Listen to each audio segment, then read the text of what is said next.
سدد يا رب العالمين.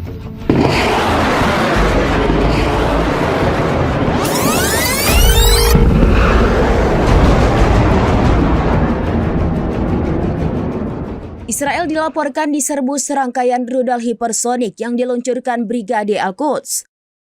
Sirine serangan udara meraung di seluruh penjuru Israel menyusul hantaman dahsyat rudal dari Gaza. Dikutip dari Al-Mayadin, insiden itu terjadi di wilayah Sderot, pusat kota Israel pada Kamis 17 Juli 2025.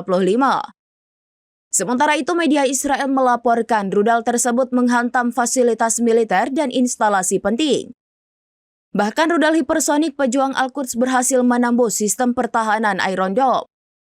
Ledakan besar terlihat di beberapa lokasi strategis, memicu kepanikan warga yang berlarian ke tempat perlindungan.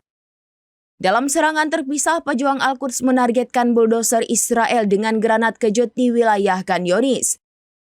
Dilaporkan bentrokan senjata dan granat tangan pecah hingga menimbulkan korban jiwa di pihak Israel.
Download Tribun X sekarang, menghadirkan lokal menjadi Indonesia.